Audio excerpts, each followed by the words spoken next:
হ্যাঁ ভাই, প্রথমে আপনার নাম আর পেশা। আমার নাম জ্যাক এলফিনস্টোন, আমি একজন ইঞ্জিনিয়ার।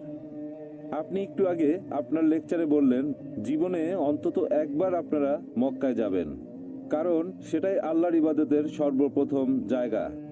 তবে আমরা জানি আল্লাহ তাআলার ইবাদত আগেও করা হয়েছে। আদম, নূহ, মুসা, এরকম অনেক নবী রাসূল সবাই আল্লাহ তাআলার ইবাদত করেছেন, তবে সেগুলো মক্কায় ছিল না। এটা কি ব্যাখ্যা করবেন যে মক্কা শহরে কি আল্লাহ তাআলার ইবাদতের প্রথম জায়গা? ভাই খুব সুন্দর প্রশ্ন করেছেন। যে বাইবেল বলছে, এমনকি পবিত্র কোরআন বলছে এ কথা। বাইবেল বলছে যে এই লোকগুলো ভাগ্যবান যারা ভ্রমণ করেছে বাক্য প্রত্যাখ্যান, তার মানে মক্কা। আর কোরআন বলছে সূরা আলে ইমরান অধ্যায় 3 আয়াত নম্বর 96, আল্লাহর ইবাদতের প্রথম জায়গা মক্কা। ভাই প্রশ্ন করলেন যে নবী মুহাম্মদ সাল্লাল্লাহু আলাইহি সাল্লামের আগে অনেক নবী রাসূল পৃথিবীতে এসেছিলেন, যেমন ধরেন মুসা, ঈসা, ইব্রাহিম, আদম, সবাই শান্তিতে থাকুন। তাহলে মক্কা কিভাবে ইবাদতের প্রথম জায়গা হয়? ভাই নবী মুহাম্মদ সাল্লাল্লাহু আলাইহি সাল্লাম আল্লাহর প্রথম রাসূল নন, তিনি হলেন সর্বশেষ ও চূড়ান্ত নবী। মক্কা শহরটা তার আগেও ছিল। এমন না যে আমাদের নবী জন্মানোর পরে মক্কা শহরকে পবিত্র বলা হয়েছিল, এটা হয়েছে অনেক আগে। মক্কা ইবাদতের জায়গা ছিল অনেক আগে থেকেই। পবিত্র কোরআনে বলা হয়েছে যে ইব্রাহিম আলাইহিস সালাম কাবা পুনর্নির্মাণ করেন তার ছেলেকে নিয়ে, ইসমাইল কাবা পুনর্নির্মাণ করেন। আর হাদিস বলছে যে এটা প্রথম নবী আদম আলাইহিস সালামের সময়ও ছিল। মক্কা আগে থেকেই ছিল, অনেক আগে থেকে মক্কা ছিল। আর সেজন্য বলা হয়েছে আল্লাহর ইবাদতের প্রথম জায়গা হচ্ছে মক্কা। আর পরবর্তীতে তখন কিবলার দিকটা ছিল মসজিদুল আকসা, এরপর কিবলা ঠিক করা হলো মক্কা। তবে আল্লাহর ইবাদতের প্রথম যে জায়গা সেটা হচ্ছে মক্কা, পরে আবার মক্কায় ফিরে এসেছে। আশা করি উত্তরটা পেয়েছেন। সেলিম ভাই প্রশ্ন করতে চাইলে মাইক্রোফোনের সামনে চলে আসেন। হ্যাঁ ভাই। আমার নাম রাহুল ভাটিয়া, আমি পেশায় একজন ইঞ্জিনিয়ার। আপনাকে আমি একটা বিষয়ের উপর প্রশ্ন করতে চাই। পবিত্র কোরআন বলছে ধর্মের ব্যাপারে কোনো জবরদস্তি নেই, এটা হলো 1 নম্বর পয়েন্ট। আর 2 নম্বর পয়েন্ট হলো যে একজন মুসলিম ধর্মান্তরিত হতে চাইলে তার শাস্তি হবে, আল্লাহ না করুক, সেটা হবে মৃত্যুদণ্ড। আমার মতে এই ব্যাপারটা মনের মধ্যে একরকম জবরদস্তি সৃষ্টি করে যে ধর্মান্তরিত হলে আমি এই শাস্তি পাবো, সেজন্য এটা করতে পারবো না। এই ব্যাপারটা সম্পর্কে একটু পরিষ্কার জানতে চাই, আর আমি নিশ্চিত যে এই ব্যাপারে একটা ব্যাখ্যা আছে। ভাই খুব সুন্দর প্রশ্ন করেছেন। আপনি কোরআনের একটা আয়াত বলেছেন কিন্তু কোনো রেফারেন্স দেননি।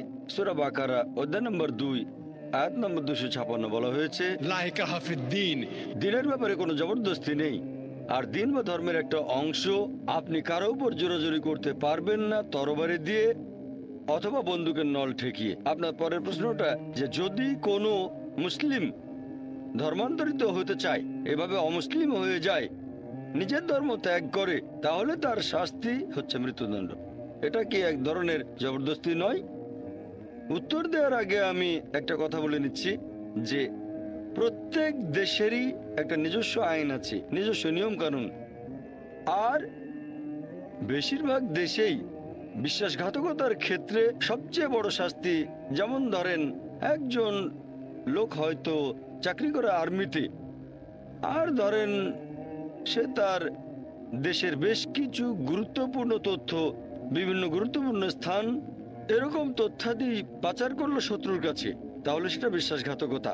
বেশিরভাগ দেশে যদি কেউ বিশ্বাসঘাতকতা করে, দেশের গুরুত্বপূর্ণ আর সংবেদনশীল বিভিন্ন তথ্যাদি শত্রুর কাছে তুলে দেয়, অনেক দেশে শাস্তি মৃত্যুদণ্ড, অনেক দেশে যাবজ্জীবন কারাদণ্ড।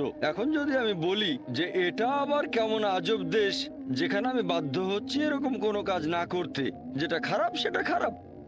এখন একজন মুসলিম যদি অমুসলিম হয়ে যায়, এই নিয়মটা শুধুমাত্র ইসলামিক দেশে। যদি সেই মুসলিম যে এখন হয়েছে মুরতাদ, সে যদি তার নতুন ধর্ম প্রচার করে আর মানুষকে প্রতারিত করে, এমন হলে তাকে মৃত্যুদণ্ড দেয়া হবে। যেমন ধরেন কোনো একটা স্কুলে একজন শিক্ষক রাখলাম, অঙ্কের শিক্ষক, সে পড়াচ্ছে 2 যোগ 2 সমান 4, আগামীকাল পড়ালো 2 যোগ 2 সমান 5, আমি সেই শিক্ষককে রাখবো না স্কুলে। একইভাবে এরকম মুরতাদের ক্ষেত্রে শাস্তি কোনো ইসলামিক দেশে হচ্ছে মৃত্যুদণ্ড। এটাকে ঠিক জবরদস্তি বলা যায় না। এখানে এই লোক সত্য থেকে অনেক দূরে চলে গেছে মিথ্যার দিকে। তবে কোনো মানুষের ইসলাম ধর্ম গ্রহণের কথা যদি বলতে হয়, কোনো মুসলিম একজন অমুসলিমকে ইসলাম গ্রহণে জোর করতে পারবে না, তরবারি ঠেকিয়ে অথবা বন্দুকের নল ঠেকিয়ে। আমাদের কাজ হলো আমরা আল্লাহর বাণী প্রচার করব, পছন্দ হলে গ্রহণ করবেন, না হলে গ্রহণ করবেন না। আমাদের দায়িত্ব হলো প্রচার করা। পবিত্র কোরআন বলছে সূরা গাশিয়া অধ্যায় নম্বর 88, ফাযাক্কির না আনতা মুযাক্কির। আমাদের দায়িত্ব বাণী প্রচার করা, সত্যের বাণী প্রচার করব সবচেয়ে সেরা উপায়ে, হিকমতের সাথে আর সুন্দরভাবে।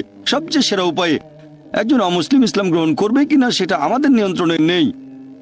আমরা তরবারি বা বন্দুকের ভয় দেখিয়ে কাউকে ইসলাম গ্রহণে বাধ্য করতে পারবো না। আপনি যেটা বললেন সেটা আলাদা বিষয়, আর সেটা ইসলামিক দেশগুলোতে।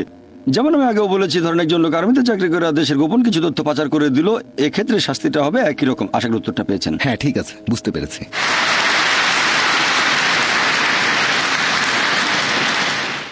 আমি আবারও দর্শকদের মনে করিয়ে দিচ্ছি, অমুসলিমদের আগে প্রশ্ন করার সুযোগ দেয়া হবে। যদি তাদের করা প্রশ্ন আজকের বিষয়ের বাইরেও হয়, তবে সেটা যদি কম্পারেটিভ রিলিজিয়নের উপর হয়ে থাকে আর যদি এই সময়ের সাথে প্রাসঙ্গিক হয়, তাহলে সেই প্রশ্নগুলোরও উত্তর দেয়া হবে অমুসলিমদের ক্ষেত্রে। হ্যাঁ বোন। আমার নাম ক্যারোলিন, আমি একজন সাংবাদিক। আপনার কাছে আমার প্রশ্নটা হলো, ইসলাম ধর্ম কি ক্ষমা করাকে উৎসাহিত করে? হ্যাঁ অথবা না, ইসলাম কি ক্ষমা করাকে উৎসাহিত করে? বোন, আপনি প্রশ্ন করলেন যে ইসলাম ক্ষমা করাকে উৎসাহিত করে কিনা। অবশ্যই করে। আর পবিত্র কোরআনে প্রত্যেক সূরা আরম্ভ হওয়ার আগে একটা কথা আছে, বিসমিল্লাহির রহমানির রহিম, দয়াময় পরম দয়ালু আল্লাহর নামে শুরু করছি। কিন্তু তাহলে হ্যাঁ বোন, আপনার দ্বিতীয় প্রশ্ন। হ্যাঁ, আমার দ্বিতীয় প্রশ্ন হলো, হ্যাঁ, কোনো সমস্যা নেই। ইসলাম কেন সম্মানের হত্যাকে অনুমতি দেয়? সম্মানের হত্যা? হ্যাঁ। এটাতে আপনি কি বোঝাচ্ছেন? মানে কারো ভাইয়ের হত্যার বদলা নিতে হবে, আর সেটা হবে আল্লাহর নামে। প্রশ্নটা আজকের বিষয়ের বাইরে, তবে এটা জানা আমার জন্য বোন, জরুরি। আপনি প্রশ্ন করলেন সম্মানের হত্যা মানে কেউ হয়তো একজন মানুষকে হত্যা করলো প্রতিশোধ নেওয়ার জন্য, হ্যাঁ এটার কথাই বলছেন? হ্যাঁ, আমি বেশ কিছু বই পড়েছি আর অনেক জায়গায় দেখেছি মানুষজন বলছে তাদের অনুমতি আছে অন্য কোনো মানুষকে হত্যা করার, কারণ তাদের ভাইকে আরেকজন মানুষ হত্যা করেছে। বোন, খুব সুন্দর প্রশ্ন করেছেন যে ইসলাম যদি ক্ষমা করাকে উৎসাহিত করে তাহলে সম্মানের হত্যার অনুমতি রয়েছে কেন। হ্যাঁ, আপনি খুব এটাই। সুন্দর প্রশ্ন করেছেন। বোন, যদি ভালো করে দেখেন, পবিত্র কোরআনে বলা হয়েছে সূরা বাকারা অধ্যায় 2 আয়াত নম্বর 178, হাদ শাস্তি, এখানে মৃত্যুদণ্ড, আর সেটা হবে কিসাসের ভিত্তিতে। আর আল্লাহ কোরআনে বলেছেন সূরা মাইদা অধ্যায় নম্বর 5 আয়াত নম্বর 32, যদি কেউ কোনো মানুষকে হত্যা করে, হোক সে মুসলিম বা অমুসলিম, যদি সেটা নরহত্যা বা দেশে বিশৃঙ্খলা সৃষ্টির অপরাধে না হয়, তাহলে সে যেন পুরো মানব জাতিকে হত্যা করলো। তাহলে সাধারণ নিয়মে কেউ যদি কোনো মানুষকে হত্যা করে তাহলে সে যেন পুরো মানব জাতিকে হত্যা করলো, শুধুমাত্র দুটো ক্ষেত্র বাদ দিয়ে, যদি সেটা নরহত্যা বা দেশে বিশৃঙ্খলা সৃষ্টির অপরাধ হয়। তাহলে এখানে দুটো ব্যতিক্রম আছে। যেখানে ইসলাম অনুমতি দিয়েছে যে একজন মানুষকে হত্যা করা যাবে, এখানে 1 নম্বর, যদি সেই লোক কোনো মানুষকে হত্যা করে, এটা আপনার প্রশ্নের ভেতরে পড়বে সম্মানের হত্যা। 2 নম্বর হলো যদি সেই লোক কোনো দেশে বিশৃঙ্খলা আর দুর্নীতি সৃষ্টি করে। আবারও এটা কিন্তু বাধ্যতামূলক নয়। যদি কেউ আরেকজনকে হত্যা করে, এটা বাধ্যতামূলক নয় যে তাকে হত্যা করতে হবে। ইসলাম বলছে যে সেই নিহত লোকের আত্মীয় স্বজনেরা যদি রক্তমূল্য নিয়ে হত্যাকারীকে ক্ষমা করে দেয় তাহলে হত্যাকারী কোনো শাস্তি পাবে না। তবে সাধারণ পরিস্থিতিতে যেটা হয়, ধরেন কেউ আরেকজনকে হত্যা করেছে আর আমি চাচ্ছি তার মৃত্যুদণ্ড হোক, কারণ হত্যার অপরাধ, এটা শাস্তি হলো মৃত্যুদণ্ড। আমি আগেও বলেছি যে আগের ধর্মগুলোতে যেমন বাইবেল চোখের বদলে চোখ, দাঁতের বদলে দাঁত, এভাবে চলে এসেছে। এখানে আমরা বুঝতে পারছি যে ধরেন আমি একজন মানুষকে চিনি যে অন্য মানুষকে হত্যা করে, নিরীহ মানুষকে হত্যা করে, তাকে হত্যা না করলে সে তো মানুষদের হত্যা করতে থাকবে। তাহলে এই আইনটা শুধু ইসলাম ধর্মেই নয়, পৃথিবীর বেশিরভাগ দেশে এই আইন আছে। যদি কাউকে হত্যা করা হয়, যদি কেউ কোনো মানুষকে হত্যা করে, দেখবেন অনেক দেশেই হত্যাকারীর মৃত্যুদণ্ড অথবা যাবজ্জীবন কারাদণ্ড হয়। ইসলামে একই। যদি সে কাউকে হত্যা করে, প্রয়োজন হলে তাকে হত্যা করা হবে। তবে নিহতের আত্মীয় স্বজনেরা হত্যাকারীকে ক্ষমাও করে দিতে পারে যদি তারা চায়। তারা চাইলে হত্যাকারীকে ক্ষমা করতে পারে, কিন্তু তারা যদি চায় হত্যাকারীকে মৃত্যুদণ্ড দিতে হবে তাহলে মৃত্যুদণ্ড দেওয়া হবে। আর দ্বিতীয় যে কারণে মৃত্যুদণ্ড দেওয়া হয়, যদি সে দেশে দুর্নীতি সৃষ্টি করে। যেমন ধরেন একজন লোক কাউকে ধর্ষণ করলো, ধর্ষণ করা এটা আসলে দেশের মধ্যে দুর্নীতি সৃষ্টি করা। এরকম হলে সেই লোককে মৃত্যুদণ্ড দেওয়া উচিত, কারণ এটা একটা খুবই জঘন্য অপরাধ, এটা খুবই বড় অপরাধ। তাই এখানে মৃত্যুদণ্ড ছাড়া আর কোনো শাস্তি নেই। আমি অনেক অমুসলিমকে এটা জিজ্ঞেস করেছি, আল্লাহ না করুন ধরেন কেউ আপনার মাকে ধর্ষণ করলো আর আপনি সেখানে বিচারক, সেই ধর্ষককে আপনার সামনে আনা হলে আপনি তাকে কি শাস্তি দেবেন? তখন সেই অমুসলিমদের সবাই বলেছে যে আমি তাকে মৃত্যুদণ্ড দেব। অনেক এরকম বলেছে আমি তাকে যন্ত্রণা দিয়ে হত্যা করব। তাহলে দ্বিমুখী নীতি কেন? আমেরিকাকে এখনকার দিনের সবচেয়ে উন্নত দেশ বলা হয়ে থাকে, FBI এর পরিসংখ্যান অনুযায়ী 1990 সালে প্রতিদিন 1756টা ধর্ষণের ঘটনা ঘটেছে। 1996 সালের পরিসংখ্যান অনুযায়ী US ডিপার্টমেন্ট অফ জাস্টিসের প্রতিদিন 2713টা ধর্ষণের ঘটনা ঘটেছে। 1990 সালে 1756টা, 1996 সালে 2713। হয়তো আমেরিকাতে সাহস বেড়ে গেছে। তার মানে প্রতি 32 সেকেন্ডে আমেরিকাতে একটা ধর্ষণের ঘটনা ঘটছে। আমরা এই অডিটোরিয়ামে আছি প্রায় 3 ঘন্টার মতো। এই সময়ের মধ্যে আমেরিকাতে 300টা ধর্ষণের ঘটনা ঘটে গেছে। ইসলাম ধর্মে হিজাবের বিধান আছে, আমার লেকচার আগেও বলেছি। একজন পুরুষ কোনো মহিলার দিকে তাহলে দৃষ্টি নিচু করবে, মহিলারা ইসলামিক হিজাব পরবে, এই ব্যাপারে আগেও বলেছি। এরপরেও কোনো পুরুষ ধর্ষণ করলে তাকে মৃত্যুদণ্ড দেওয়া হবে। অন্যদিকে আমেরিকান আইন বলছে 7 বছরের সশ্রম কারাদণ্ড। তবে বেশিরভাগ সময় তারা এমনিতেই ছেড়ে দেয়। অমুসলিমদেরকেও যদি জিজ্ঞেস করেন ধর্ষণের শাস্তি কি হবে, সবাই বলেছে শাস্তি হবে মৃত্যুদণ্ড। একবার এক আমেরিকানকে পেয়েছিলাম, খুবই স্মার্ট। সেই আমেরিকান বলেছিল, ভাই জাকির, প্রথমে আমি তাকে 5 বছরের সশ্রম কারাদণ্ড দেব। আমি বললাম, আপনি কি জানেন আমেরিকার পরিসংখ্যান অনুযায়ী যেসব লোক ধর্ষণের মতো অপরাধ করে, কারাদণ্ড ভোগের পর যখন তারা আবার ছাড়া পায় 95%-এর বেশি লোক আবার ধর্ষণ করে। যদি চান আপনার মা মেয়ে ধর্ষিতা হোক, সেটা আপনার ব্যাপার, আমরা সেটা চাই না। সে তখন বলল, এরকম হলে প্রথমবারে মৃত্যুদণ্ড দেব। এই ধরনের ক্ষেত্রে দেশের ভেতরে দুর্নীতি সৃষ্টি, যেমন ধর্ষণ ইত্যাদি, ইসলাম অনুমতি দিয়েছে। এরকম ক্ষেত্রে মৃত্যুদণ্ড দেওয়া যাবে। আশা করি উত্তরটা পেয়েছেন। উত্তর পর্ব চলতে থাকবে। এবারের প্রশ্ন সামনের মাইকের পুরুষদের মধ্য থেকে। আসসালামু আলাইকুম ডক্টর নায়েক, আমার নাম নবী, আমি পেশায় একজন ইঞ্জিনিয়ার। খ্রিস্টানদের বাইবেলে অধ্যায় 53 এখানে একজন নিপীড়িত দাসের কথা বলা হয়েছে, যে দাস কষ্ট ভোগ করেছে, অত্যাচারিত, ক্ষতবিক্ষত, যে মারা গেছে, সে তার জীবন দিয়েছে মানুষ জাতির সবার করা পাপ কাজের জন্য। আপনি কি আমাদের বলবেন এখানে ঈশ্বরের এই দাস আসলে কে? ধন্যবাদ। ভাই বাইবেলের উদ্ধৃতি দিলেন বুক অফ আইজায়া যে আল্লাহর একজন রাসূল আসবেন, তিনি মানুষের পাপের জন্য মারা যাবেন ইত্যাদি, এরকম কথা। খ্রিস্টানদের মধ্যে অনেকে এরকম মনে করে যে এখানে যীশু খ্রিস্টের কথা বলা হয়েছে, অনেকেই মনে করে। ভাই আপনি এটাও দেখতে পারেন, বাইবেলে বলা হয়েছে বুক অফ ইজেকিয়েল অধ্যায় নম্বর 18 অনুচ্ছেদ 20 বলা হয়েছে, যে ব্যক্তি পাপ করবে সে মারা যাবে। অনেকে এটার উদ্ধৃতি দেন, যে ব্যক্তি পাপ করবে সে মারা যাবে। তবে মিশনারিরা এখানে থেমে যান না, এখানে শেষ না। পুরো অনুচ্ছেদটা বলছে যে ব্যক্তি পাপ করবে সে মারা যাবে। পিতা তার পুত্রের পাপের শাস্তি ভোগ করবে না, পুত্রও তার পিতার পাপের শাস্তি ভোগ করবে না। ভালো লোকের ধার্মিকতা তার নিজের হাতে, মন্দ লোকের কাজও তার নিজের হাতে। তবে সেই মন্দ লোক যদি বদলে গিয়ে সরল পথে চলে আসে, তাহলে সে মরবে না। তাহলে পাপ অন্যের ঘাড়ে দেয়া যায় না। এটা আসলে চার্চের বানানো কথা, এটা আদি পাপের গল্প।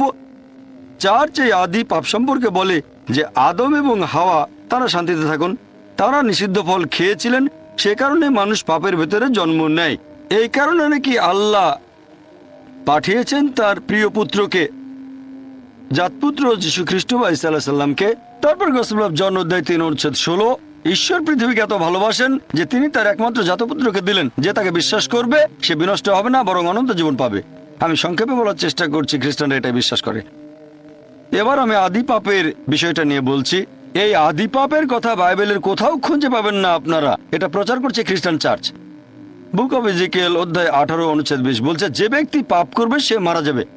পিতা তার পুত্রের পাপের শাস্তি ভোগ করবে না, পুত্রও তার পিতার পাপের শাস্তি ভোগ করবে না।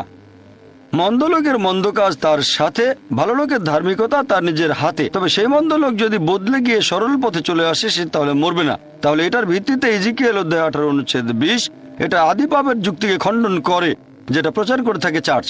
পবিত্র কোরআনে বলছে একজন মানুষ অন্য আরেকজনের পাপের শাস্তি ভোগ করবে না, অন্য কেউ শাস্তি পাবে না। পাপের দায়ভার হস্তান্তর করা যায় না। হাওয়া আদমকে নিষিদ্ধ ফল খেতে প্ররোচিত করেছিলেন, আদম নিষিদ্ধ ফল খেলেন, তারা দুজনে শান্তিতে থাকুন। আদম আলাইহিস সালামকে আমাকে জিজ্ঞেস করেছিলেন সেই ফল খাবার আগে? জিজ্ঞেস করেছিলেন না। তাহলে আমি দায়ী হব কেন? আমাকে জিজ্ঞেস করলে যদি সম্মতি দিতাম, তাহলে আমাকে পাকড়াও করতে পারতেন। এখন আদম আলাইহিস সালাম নিষিদ্ধ ফল খাওয়ার আগে আমাকে জিজ্ঞেস করেননি, তাহলে আমাকে দায়ী করা হবে কেন? আল্লাহ এরকম অবিচার করবেন কিভাবে? আল্লাহ পবিত্র কোরআনে বলেছেন সূরা নিসা অধ্যায় 4 আয়াত নম্বর 40, আল্লাহ সুবহানাহু ওয়া তাআলা তার বান্দার উপর অনুপরিমাণে জুলুম করেন না। পাপ অন্যের উপর দেয়া যায় না। এখন আপনি হয়তো বলবেন এখানে যীশু খ্রিস্টের কথা বলা হয়েছে, এটা পুরোপুরি ভুল। আর যীশু খ্রিস্টের সম্পর্কে খ্রিস্টানদের চার্চ এরকম প্রচার করে যে ঈশ্বর পৃথিবীকে এত ভালোবাসেন যে তার একমাত্র জাতপুত্রকে দিলেন। আপনারা যদি বাইবেল ভালো করে পড়েন তাহলে বাইবেলে ঈশ্বরের অনেক পুত্রের কথাই আছে। বলা হয়েছে ইব্রাহিম ছিলেন ঈশ্বরের পুত্র, ইফরাইম ছিলেন ঈশ্বরের পুত্র, আইজায়া ঈশ্বরের পুত্র।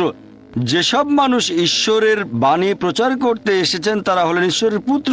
বাইবেলে ঈশ্বরের অনেক পুত্র আছে, তবে খ্রিস্টানরা বলে যে না না, যীশু খ্রিস্ট একেবারে সাধারণ কোনো পুত্র নন, তিনি হলেন জাতপুত্র।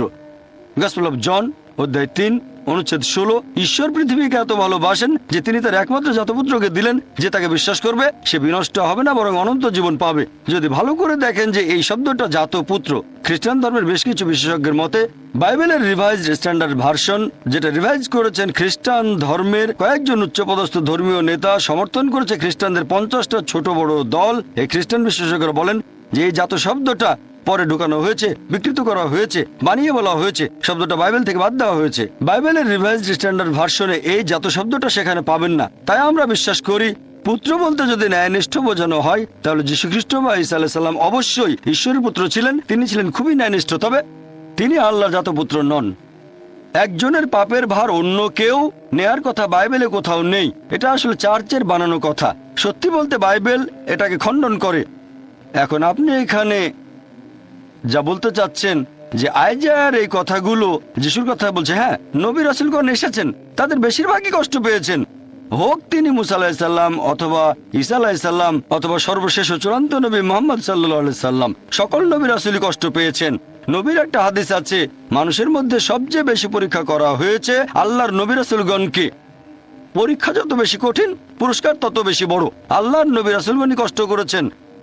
তবে যদি বলেন নবী রাসূলগণ অন্য মানুষের পাপের শাস্তি পেয়েছেন, এটা বাইবেলের কোথাও পাবেন না, এ কথা চার্চ প্রচার করে। এটা আসলে বাইবেলের বিরুদ্ধে, কোরআনেরও বিরুদ্ধে। আশা করি উত্তরটা পেয়েছেন।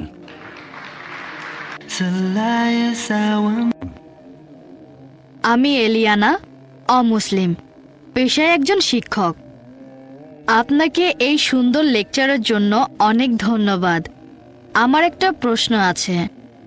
আমার মনে হয়েছে মুসলিম পুরুষদের একাধিক বিয়ে করাটা অনৈতিক আর অশ্লীল। আপনি এ ব্যাপারে কি বলবেন? আমি এ ব্যাপারে কারণটা জানি, তবে এখানে আপনার দৃষ্টিভঙ্গিটা জানতে চাচ্ছি। আর যদি কখনো খ্রিস্টান ধর্ম আর ইসলাম ধর্ম একত্রিত হয়, আমার মতে মুসলিমদের একজন স্ত্রী থাকাই উচিত। বোন, খুব সুন্দর প্রশ্ন করেছেন, খুবই কমন প্রশ্ন, খুবই গুরুত্বপূর্ণ প্রশ্ন। আপনি বললেন যে আপনার কাছে মনে হয় মুসলিম পুরুষদের একাধিক বিয়ে করাটা হচ্ছে একটা অনৈতিক কাজ, আর আপনি বললেন যে খ্রিস্টান এবং মুসলিমরা যদি কখনো একতাবদ্ধ হয় তাহলে খুব ভালো হবে। আমিও সেটাই করতে চাই, তবে একতাবদ্ধ হবে সত্যের উপর ভিত্তি করে, মিথ্যার উপর নয়। কোরআন হচ্ছে এই পৃথিবীর বুকে একমাত্র ধর্মগ্রন্থ যেটা বলছে মাত্র একটা বিয়ে করো। পৃথিবীতে আর কোনো ধর্মগ্রন্থ খুঁজে পাবেন না, হোক সেটা বাইবেল অথবা ধরেন রামায়ণ অথবা মহাভারত কিংবা বেদ। কোরআন বাদে আর কেউ বলছে না মাত্র একটা বিয়ে করো। হিন্দু ধর্মগ্রন্থ পড়লে দেখতে পাবেন, যদি হিন্দু ধর্মগ্রন্থ পড়ে দেখেন রামায়ণ, সেখানে শ্রীরামের বাবা রাজা দশরথ, তার একাধিক স্ত্রী ছিল। এরপর মহাভারত পড়লে দেখবেন শ্রীকৃষ্ণ, তার কতজন স্ত্রী ছিল? 4 জন, 10 জন, 1000 জন, তার ছিল 16,108 জন স্ত্রী। এরপর বাইবেল পড়েন, বাইবেল পড়লে দেখবেন সুলাইমানের 700 জন স্ত্রী ছিল। বাইবেলের কথা অনুযায়ী ইব্রাহিমের 3 জন স্ত্রী ছিল। তাহলে বাইবেলের কথা অনুযায়ী, ইহুদি আর খ্রিস্টান ধর্ম অনুযায়ী একজন পুরুষ যত খুশি বিয়ে করতে পারে, 4, 5, 10, 1000, কোনো সীমা পরিসীমা নেই। ইসলাম একটা সীমা বেঁধে দিয়েছে। কোরআন বলছে সূরা নিসা অধ্যায় নম্বর 4 আয়াত নম্বর 3, তোমার পছন্দের নারীদের বিয়ে করো 2, 3 বা 4 জনকে, তবে যদি সুবিচার করতে না পারো তাহলে একটা বিয়ে করো। হিন্দু ধর্ম অনুযায়ী, খ্রিস্টান ধর্ম অনুযায়ী একজন পুরুষ যতজন নারীকে ইচ্ছে বিয়ে করতে পারে, 1 জন, 5 জন, 10 জন, 20 জন, 1000 জন, 10,000, কোনো সীমা নেই। ইসলাম বলছে পছন্দের নারীদের বিয়ে করো 2, 3 বা 4 জন, তবে সুবিচার করতে না পারলে মাত্র একটা বিয়ে করো। তাহলে ইসলাম বলছে সুবিচার করতে পারলে একাধিক বিয়ে করবেন, তা না হলে করবেন না, আর সুবিচার করতে পারলে সর্বোচ্চ 4 জন। এবারে আসুন দেখি কোরআন কি বলছে। পবিত্র কোরআনে সূরা নিসা অধ্যায় 4 আয়াত নম্বর 129, স্ত্রীগণের প্রতি সুবিচার করা কঠিন, সেজন্য তাদের থেকে পুরোপুরি মুখ ফিরিয়ে নিও না। অনেকের মনে এরকম ভুল ধারণা আছে যে ইসলামে 4 জন স্ত্রী থাকা বাধ্যতামূলক। এটা বাধ্যতামূলক না, একাধিক স্ত্রী রাখার ব্যাপারটা ঐচ্ছিক ব্যাপার, এটা মুবাহ। তবে যদি একাধিক বিয়ে করেন আর সুবিচার করতে না পারেন তাহলে সমস্যায় পড়ে যাবেন। এবার আসুন দেখি এর পেছনে কারণটা আসলে কি। আমি এখানে কারণটা বলছি, তারপর আপনি চাইলে পাল্টা প্রশ্ন করতে পারেন। লজিক্যাল কারণটা যে ইসলাম ধর্ম কেন কিছু পুরুষকে একাধিক বিয়ে করার অনুমতি দিয়েছে। এখন ভালো করে দেখলে বুঝতে পারবেন যে ছেলে আর মেয়ে সন্তান জন্মায় সমান অনুপাতে। তবে শিশু বিশেষজ্ঞদের জিজ্ঞেস করলে জানতে পারবেন, শিশুদের রোগের উপর যারা বিশেষজ্ঞ তারা এটা বলবেন যে মেয়ে শিশুরা ছেলে শিশুর চেয়ে রোগ জীবাণুকে ভালোভাবে প্রতিরোধ করতে পারে। তাই শিশুকালে মেয়েদের তুলনায় বেশি ছেলে শিশু মারা যায়। তারপরে সময় বয়ে যায়, মানুষ মারা যায় ধূমপানের কারণে, তারপর মারা যায় বিভিন্ন রকম অসুখ বিসুখে, মারা যায় মদ পানের কারণে, মারা যায় যুদ্ধে, অ্যাক্সিডেন্টেও মারা যায়। এসব জায়গায় তো মহিলাদের চেয়ে বেশি পুরুষ মারা যায়। যদি এখনকার দিনের পৃথিবীর দিকে তাকান, পৃথিবীতে এখন মহিলাদের সংখ্যা পুরুষদের চেয়ে অনেক বেশি, পুরুষের তুলনায় মহিলার সংখ্যা বেশি। তৃতীয় বিশ্বের কিছু দেশ এটার ব্যতিক্রম, যেমন আমার নিজের দেশ ভারত, সেখানে মহিলাদের সংখ্যা পুরুষদের চেয়ে কম। এটার প্রধান কারণ হলো মেয়ে ভ্রূণ হত্যা করা আর মেয়ে শিশু হত্যা করা। যদি মেয়ে ভ্রূণ আর মেয়ে শিশু হত্যা করার মতো অশুভ কাজটা বন্ধ করা হয় তাহলে ভারতেও একসময় মহিলার সংখ্যা অনেক বেশি হয়ে যাবে পুরুষের তুলনায়। এখনকার পরিসংখ্যান অনুযায়ী শুধু নিউ ইয়র্কে পুরুষের তুলনায় মহিলার সংখ্যা বেশি প্রায় 10 লক্ষ। শুধুমাত্র আমেরিকাতে পুরুষের তুলনায় মহিলাদের সংখ্যা বেশি 78 লক্ষ। শুধু জার্মানিতে পুরুষের চেয়ে মহিলা বেশি 50 লক্ষ। শুধু যুক্তরাজ্যে পুরুষের তুলনায় মহিলা বেশি 40 লাখ। শুধু রাশিয়ায় পুরুষের চেয়ে মহিলা বেশি 90 লাখ। আর এটা আল্লাহ শুধু ভালো জানেন পুরো পৃথিবীতে পুরুষের তুলনায় মহিলার সংখ্যা কতজন বেশি। আর ধরেন তর্কের খাতিরে আপনার কথা মেনে নিলাম যে একজন পুরুষ মাত্র একজন মহিলাকে বিয়ে করবে। আর ধরেন আমার বোন থাকে আমেরিকায় আর সেখানে সব পুরুষ বিয়ে করে ফেলেছে, অথবা ধরেন আপনার বোন থেকে আমেরিকায় আর সব পুরুষই সেখানে বিয়ে করে ফেলেছে। প্রত্যেক পুরুষ একজন করে মহিলাকে বিয়ে করেছে। তারপরও আমেরিকাতে 78 লক্ষ মহিলা থাকবে যারা পাবে না জীবন সঙ্গী।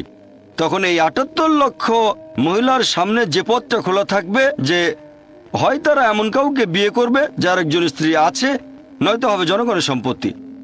লোকে হয়তো বলবে জনগণের সম্পত্তি? ভাই জাকির, এটা তো কঠিন কথা। এটাই সবচেয়ে ভদ্র ভাষা যেটা আমি বলতে পারি। এর যে ভদ্র ভাষা আমার জানা নেই। হয় একজন পুরুষকে বিয়ে করেন যার একজন স্ত্রী আছে, নয়তো হবেন জনগণের সম্পত্তি, আর কোনো উপায় নেই। তাহলে বুঝতে পারছেন যে আমেরিকার পরিসংখ্যান অনুযায়ী একজন সাধারণ আমেরিকান বিয়ে করার আগে তাদের গড়ে 8 জন যৌন সঙ্গী রাখতে পারে। কারো হয়তো 2 জন, কারো 10 জন, কারো বা 20 জন। বিয়ে করার আগে গড়ে 8 জন যৌন সঙ্গী থাকে। আর আপনি চাইলে যতজন খুশি রক্ষিত রাখতে পারেন, 1 জন, 10 জন, 20 জন, কোনো সমস্যা নেই। তবে আইনসঙ্গতভাবে একাধিক স্ত্রী তারা হজম করতে পারে না।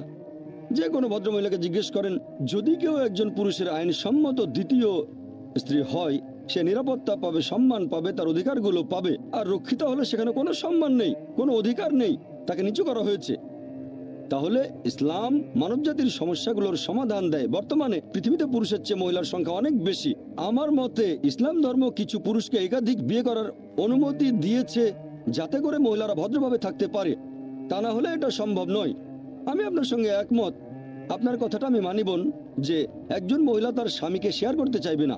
আমি আপনার সঙ্গে একমত, মহিলারা স্বামীকে শেয়ার করতে চাইবে না কখনোই। আর সাধারণ পরিস্থিতিতে কোনো মহিলাই চাইবে না যে তার স্বামী আরেকটা বিয়ে করুক। তবে ইসলামিক শরিয়া বলছে একটা বড় ক্ষতি ঠেকানোর জন্য ছোট ক্ষতি হওয়া ভালো।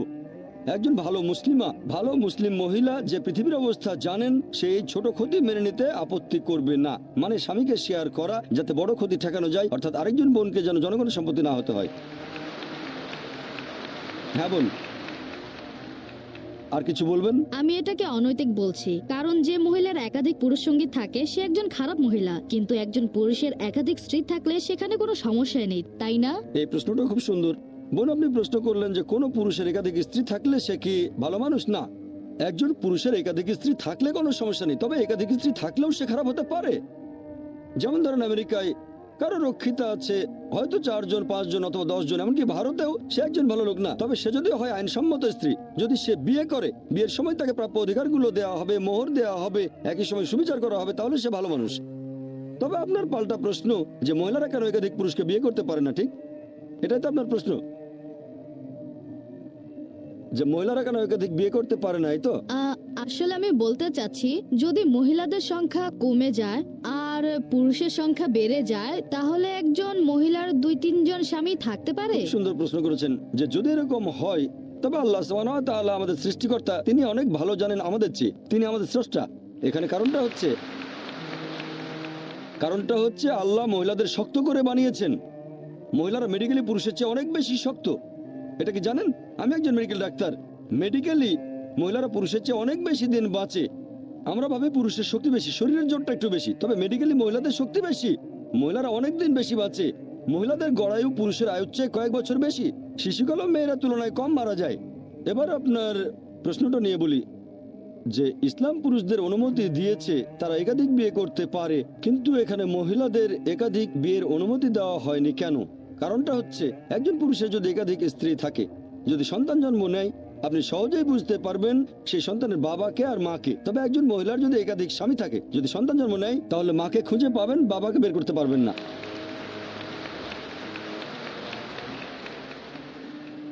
তারপরে সন্তানকে স্কুলে ভর্তি করতে যাবেন, এর বাবার নাম কি? তখন হয়তো দুটো নাম দিতে হবে। এখন মেডিকেল বিজ্ঞান অনেক উন্নত হয়েছে, যেমন ডিএনএ, জেনেটিক কোডিং। এখন বলতে পারবো বাবাকে আর মাকে, এখন সেটা আগে সম্ভব ছিল না। ইসলাম পৃথিবীতে আছে শরণাতীতকাল থেকে, এটা একমাত্র কারণ নয়, এছাড়াও আরো কিছু কারণ আছে। প্রাকৃতিকভাবেই মহিলাদের তুলনায় পুরুষের যৌনতাড়না বেশি। তৃতীয়ত, একজন পুরুষ একাধিক স্ত্রী নিয়ে থাকতে পারবে, কিন্তু মহিলাদের জন্য একাধিক স্বামী থাকাটা কঠিন হবে, কারণ মহিলাদের মাসে রজস্রাব হবে, এমন সময় মানসিকতা বদলে যেতে পারে। এসব কারণে একাধিক স্বামী রাখাটা কঠিন হয়ে যাবে। এছাড়াও এখনকার দিনের বিজ্ঞান আমাদের বলে যে একজন পুরুষের যদি একাধিক যৌনসঙ্গী থাকে আর তাদের প্রতি বিশ্বস্ত থাকে, যেমন একজনের যদি একাধিক স্ত্রী থাকে, একাধিক যৌনসঙ্গী থাকে, আর তারা সবাই যদি একে অন্যের প্রতি বিশ্বস্ত থাকে, তাহলে সেই পুরুষের অথবা সেই মহিলার কোনো রকম যৌনবাহিত রোগ হবে না। তবে একজন মহিলার যদি একাধিক যৌনসঙ্গী থাকে, যদি তার একাধিক স্বামী থাকে, তাহলে তাদের যৌনবাহিত রোগ হবে। প্রথমে রোগটা সেই মহিলার হবে, তারপর সেই রোগ তার স্বামীদের মধ্যে ছড়িয়ে পড়বে। তাই মেডিকেলি। আমার নাম লি, আমি একজন ছাত্র। আপনি আপনার লেকচারে বললেন যে যীশু খ্রিস্ট মুসলিম ছিলেন কারণ তিনি ঈশ্বরের কাছে আত্মসমর্পণ করেছেন। আমরা জানি যে যীশু খ্রিস্ট মদ পান করেছিলেন, 5 ওয়াক্ত নামাজ পড়েননি, তিনি শুধুমাত্র আল্লাহর কাছে আত্মসমর্পণ করেছিলেন। তাহলে সেই একই যুক্তি দিয়ে আমি বলতে পারি আহলে কিতাবীদের যে কেউ, খ্রিস্টান বা ইহুদি, এরা আসলে মুসলিম, কারণ তারাও আল্লাহর কাছে নিজের ইচ্ছাকে সমর্পণ করেছে। ভাই, আপনার প্রশ্নটা যদি আমি ঠিক মতো বুঝে থাকি, আপনি বললেন যে একজন মানুষ হোক সে খ্রিস্টান বা ইহুদি, আল্লাহর কাছে আত্মসমর্পণ করলে সে মুসলিম। হ্যাঁ, কারণ আপনি বলেছেন যিশু মুসলিম ছিলেন। একই ভাই, যুক্তি। আমি আপনার সাথে একমত। যদি কেউ আল্লাহর কাছে আত্মসমর্পণ করে তাহলে আরবিতে তাকে বলা হবে মুসলিম। তবে তার আগে আপনাকে জানতে হবে আল্লাহ আমাদের কি নির্দেশ দিয়েছেন। যদি অন্য কিছু ভেবে থাকেন, যদি এমন ধর্মগ্রন্থ পড়েন যেটা আল্লাহর বাণী নয়, আর মনে করেন আমি আল্লাহর কাছে আত্মসমর্পণ করেছি, এমন ধর্মগ্রন্থ মেনে চলছেন যেটা আল্লাহর বাণী নয়, তাহলে আপনি সত্যিকারের মুসলিম নন। তাহলে প্রথমে আপনাকে দেখতে হবে আল্লাহ আমাদের কি নির্দেশ দিয়েছেন। আপনি যদি পৃথিবীর প্রধান প্রধান ধর্মগ্রন্থগুলো পড়ে তুলনা করেন, তাহলে আপনি দেখবেন সেই সাথে ব্যবহার করবেন যুক্তি আর বিজ্ঞান। একমাত্র যে ধর্মগ্রন্থটা পরীক্ষায় পাশ করবে এই সর্বশেষ আর চূড়ান্ত টেস্টামেন্ট। যদি ওল্ড টেস্টামেন্ট আর নিউ টেস্টামেন্ট বলে কিছু থেকে থাকে, তাহলে এটা হল লাস্ট টেস্টামেন্ট। এখন যদি আপনি সত্যি আল্লাহর কাছে আত্মসমর্পণ করতে চান, প্রথমে আপনাকে বুঝতে হবে যে সত্যিকারের আল্লাহ কে, তিনি আমাদের কি নির্দেশ দিয়েছেন, এরপর আপনি তার কাছে আত্মসমর্পণ করবেন। সেজন্য আমি কথাটা এইভাবে বলি, সত্যিকারের মুসলিম হলো সেই লোক যে আল্লাহ তাআলার নির্দেশগুলো মেনে চলে। এখন যীশু খ্রিস্ট বা ঈসা আলাইহিস সালাম ছিলেন আল্লাহ তাআলার রাসূল, তার উপর ওহী নাজিল হয়েছিল, অবশ্যই তিনি আল্লাহর ইচ্ছা পূরণ করেছেন। এখনকার দিনেও যদি একজন খ্রিস্টান, ধরে নেন আজকের লেকচারের যে বিষয়টা, অন্তত আসেন সেগুলো আমরা মেনে চলি যেগুলো আপনাদের আর আমাদের ধর্মগ্রন্থে এক। ধরেন আপনি বললেন বাইবেল ঈশ্বরের বাণী, আমি বললাম কোরআন আল্লাহ তাআলার বাণী। তাহলে আসেন অন্তত কমন জিনিসগুলো আমরা মেনে চলি, পার্থক্যগুলো একপাশে রেখে দিই। আপনাদের বাইবেল বলছে এক ঈশ্বরে বিশ্বাস করো। আপনি যদি ট্রিনিটিতে বিশ্বাস করেন তাহলে বাইবেলের বিরুদ্ধে যাচ্ছেন। ট্রিনিটি শব্দটা বাইবেলের কোথাও বলা নেই, তবে শব্দটা কোরআনে আছে। পবিত্র কোরআনে সূরা নিসা অধ্যায় 4 আয়াত নম্বর 171, ওয়ালা তাকুলু সালাসা, তোমরা 3 বলো না। যদি আপনি ট্রিনিটি বিশ্বাস করেন তাহলে বাইবেলের বিরুদ্ধে যাচ্ছেন। এরপর বাইবেলে আরো আছে যে তোমরা মূর্তি পূজা করবে না। বাইবেল বলছে তোমরা সর্বশেষ চূড়ান্ত নবীকে বিশ্বাস করবে। যীশু খ্রিস্ট নিজের মুখে বলেছেন, গসপেল অফ জন অধ্যায় 16 অনুচ্ছেদ 12 থেকে 14, তোমাদেরকে বলার মতো আমার অনেক কথা আছে, তোমরা সেগুলো এখন সহ্য করতে পারবে না, কারণ যখন সত্যের আত্মা আসবে সে তোমাদের সত্যের পথে নিয়ে যাবে। সে নিজে থেকে কিছু বলবে না, যে কথাগুলো শুনবে সেগুলোই বলবে। সে তোমাদের ভবিষ্যতের কথা বলবে, সে আমাকে মহিমান্বিত করবে। যদি আপনি সত্যিই বাইবেলের অনুসারী হন, তাহলে সর্বশেষ আর চূড়ান্ত নবী মুহাম্মদ সাল্লাল্লাহু সাল্লামকে মেনে চলবেন। তার মানে পবিত্র কোরআন মেনে চলবেন আর আমাদের নবীর কথাগুলো। তাহলে যদি পবিত্র কোরআন আর নবীর কথাগুলো মেনে চলেন, আপনি হবেন মুসলিম।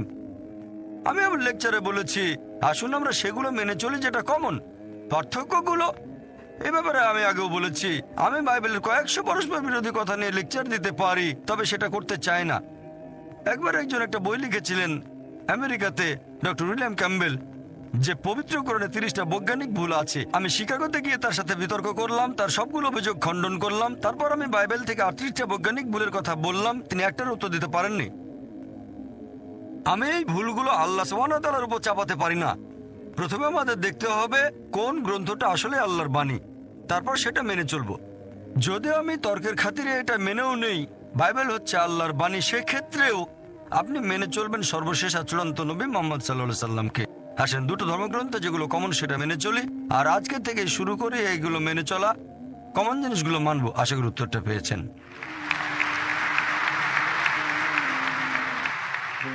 হ্যাঁ ভাই। গুড ইভিনিং ডক্টর, আমার নাম ড্যানিয়েল, একজন ছাত্র।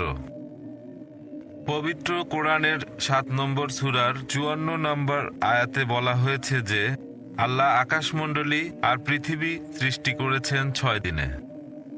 আর 41 নম্বর সূরা আয়াত 9 থেকে 12 পরিষ্কারভাবে বলা হয়েছে যে আল্লাহ তাআলা আকাশমণ্ডলী আর পৃথিবী সৃষ্টি করেছেন 8 দিনে।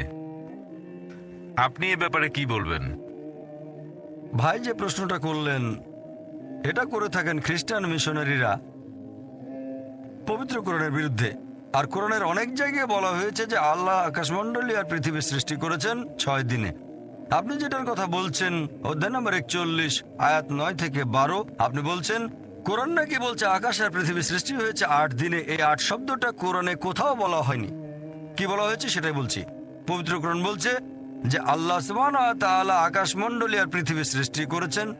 যারা এটাকে অস্বীকার করে, কিছু মানুষ অস্বীকার করবেই, এরা হচ্ছে তারা যারা শিরক করে। এরপরে আরো বলা হয়েছে আল্লাহ তাআলা পৃথিবীকে সৃষ্টি করলেন 2 দিনে, আর জনাব আরিফ জুলফার সৃষ্টি করলেন পৃথিবীর বিভিন্ন উপাদান, পাহাড় পর্বত, অন্যান্য উপাদান মোট 4 দিনে। এরপর 41 অধ্যায়ের 11 নম্বর আয়াত, সুম্মা, এটার বেশিরভাগ অনুবাদী বলছে তারপরে। এটার আরো অনেক অর্থ হয় তারপর আল্লাহ তাআলা আকাশমণ্ডলী সৃষ্টি করলেন 2 দিনে। এখন সাধারণভাবে মানুষ বলবে 2 যোগ 4 যোগ 2 সমান সমান 8, তবে 8 শব্দটা কোরআনে নেই। আল্লাহ আকাশমণ্ডলী সৃষ্টি করেছেন 2 দিনে। এখন যে কোরআন সম্পর্কে জানে সে উত্তর দিতে পারবে, তবে যদি কারো ভাষা জ্ঞান থাকে সে ভুল পথে চলে যেতে পারে। আর পবিত্র কোরআন বলছে যারা এই আয়াত দিয়ে মানুষকে ভুল পথে নিয়ে যেতে চায় তারা আল্লাহ তাআলার সাথে অন্য কাউকে শরীক করছে। তাহলে আল্লাহ তাআলা জানেন যে অনেকে এই আয়াত ব্যবহার করে মানুষকে ভুল পথে পরিচালিত করবে। এবার উত্তরটা বলছি। উত্তরটা হচ্ছে আল্লাহ তাআলা পৃথিবী সৃষ্টি করেছেন 2 দিনে। পৃথিবীর গাছপালা, পাহাড় পর্বত সমান অনুপাতে মোট 4 দিনে। সুম্মা, আরবি সুম্মা শব্দের আরেকটা মানে হচ্ছে একই সাথে। এর একটা মানে হলো তারপর, তারপর হতে পারে একসাথেও হতে পারে। তাহলে একই সাথে আল্লাহ সুবহানাহু ওয়া তাআলা আকাশমণ্ডলী সৃষ্টি করেছেন 2 দিনে। যেমন ধরেন আমি আপনাকে বললাম আমি একটা বড় বিল্ডিং তৈরি করব 30 তলা উঁচু মোট 6 মাসে। এটাই আমার কথা। এখন আপনি যদি খুঁটিয়ে দেখেন যে আমি সেই বিল্ডিং এর ভেতরটা, তার মানে তৈরি করব ফাউন্ডেশন 2 মাসে, আর স্ট্রাকচার সেখানে 4 মাস, পুরো 30 তলা। একই সাথে যখন তৈরি করছি ফাউন্ডেশন, তখন কম্পাউন্ডের প্রাচীরও তুলে ফেললাম 2 মাসে। তাহলে যখন আমি ফাউন্ডেশন তৈরি করছি একই সাথে প্রাচীর তুলছি আমি, তার মানে এই না যে 2 যোগ 4 যোগ 2 সমান 8 মাস। অর্থাৎ যখন ফাউন্ডেশন তৈরি করছি তখন একই সাথে আমি কম্পাউন্ডের প্রাচীরও তুলছি। তাহলে আমার বিল্ডিংটা তৈরি হচ্ছে 6 মাসে 8 মাসে না। আর একই সাথে আল্লাহ তাআলা বলেছেন যখন তিনি পৃথিবী সৃষ্টি করলেন একই সাথে আকাশমণ্ডলীয় সৃষ্টি করলেন। এখন 2 দিনে পৃথিবী আর একই সাথে আল্লাহ আকাশমণ্ডলীয় সৃষ্টি করলেন। সেজন্য আল্লাহ পবিত্র কোরআনে বলেছেন সূরা আম্বিয়া অধ্যায় নম্বর 21 আয়াত নম্বর 30, أولم يرى الذين كفروا অবিশ্বাসের কি এটা দেখে না أن السماوات والأرض كانت رتقا ففتقناهما আকাশমণ্ডলীয় পৃথিবী ওতপ্রোতভাবে মিশেছিল, আমি তাদের আলাদা করে দিলাম। তাহলে আল্লাহ পৃথিবী আর আকাশমণ্ডলী সৃষ্টি করেছেন একই সাথে, ففتقناهما আমি তাদের আলাদা করে দিলাম। এখানে আসলে বিগ ব্যাং এর কথা সংক্ষেপে বলা হয়েছে। এখন বিগ ব্যাং থিওরি আমাদের বলে যে পুরো বিশ্বজগৎ প্রথমে ছিল একটা বিন্দু, তারপর বিস্ফোরণে সবকিছু আলাদা হয়ে গেল, তারপর তৈরি হলো গ্যালাক্সি, নক্ষত্র, বিভিন্ন গ্রহ, পৃথিবী, আমরা এখন যেখানে আছি। তাহলে বিগ ব্যাং এর ভিত্তিতে বিজ্ঞান কোরআনের সাথে দ্বিমত পোষণ করেনি যে আকাশমণ্ডলী যখন সৃষ্টি হয়েছে পৃথিবীও একই সাথে সৃষ্টি হয়েছে। এখানে প্রথম 2 দিন আর শেষ 2 দিন আসলে একই সাথে, এটা পরস্পর বিরোধী নয়। বলতে পারেন পুঙ্খানুপুঙ্খ রূপে। পুঙ্খানুপুঙ্খ মানে এখানে অন্যান্য বিষয়গুলো আছে, এটা পরস্পর বিরোধী না। পরস্পর বিরোধী মানে দুটো জিনিস একে অন্যের বিপরীত। পুঙ্খানুপুঙ্খ মানে অন্যান্য বিবরণগুলো দেয়া, যেমন ধরেন আমি আপনাকে বললাম যে আপনি সৎ, আগামীকাল বললাম আপনি খুব দয়ালু, এটা পরস্পর বিরোধী না, এটা পুঙ্খানুপুঙ্খ। আপনি সৎ, পাশাপাশি আপনি দয়ালু।